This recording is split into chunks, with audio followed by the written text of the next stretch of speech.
Telangana CM KCR ఈ ఉదయం 5:22 కొత్త క్యాంప్ ఆఫీసులోకి ప్రవేశించారు. దీనికి సంబంధించి అక్కడి నుంచి మరిన్ని డీటెయిల్స్ మా ప్రతినిధి రాఘవేంద్ర అందిస్తారు. Over to Raghavendra.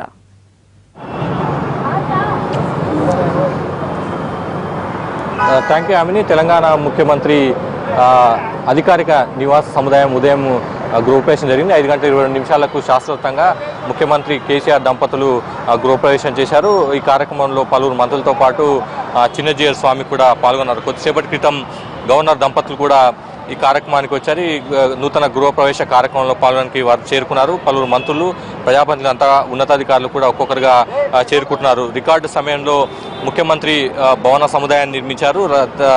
తెలంగాణ ప్రభుత్వం ఏర్పడిన తర్వాత ప్రస్తుతం ఉన్న క్యాంప్ ఆఫీసు ముఖ్యమంత్రి కార్యాలయాన్ని కానీ ఇతర కార్యక్రమాలు నిర్వహించడానికి సరిగ్గా లేదని ముందు నుంచి కూడా భావిస్తుంది. ఈ నేపథ్యంలోనే R&B ప్రత్యేకంగా 9 ఎకరాల విస్తీర్ణంలో బేగంపేట ప్రాంతంలో నూతన భవన సముదాయాన్ని నిర్మించారు. మొత్తం 3 బ్లాకులుగా నూతన భవన సముదాయాన్ని ముఖ్యమంత్రి అఫీషియల్ రెసిడెన్షియల్ కాంప్లెక్స్ను నిర్మించారు.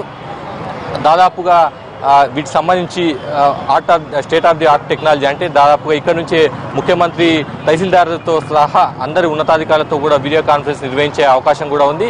ఇక్కడ నిర్మించిన భవనాలకు కూడా కొత్తగా పేర్లను కూడా ఖరారు చేశారు. ముఖ్యమంత్రి ప్రతినిధి బృందాలతో కానీ, కార్మికులతో కానీ, ఇతర ఉద్యోగ సంఘాలతో సమాలోచనలు జరిపే నిర్మించిన భవనానికి సంబంధించి జనహితాన్ని నామకరణం చేశారు. అదేవిధంగా ఇతర భవనాలకు ప్రగతి భవనాన్ని కూడా నామకరణం చేశారు. కార్యక్రమాలన్నీ కూడా కొనసాగుతున్నాయి.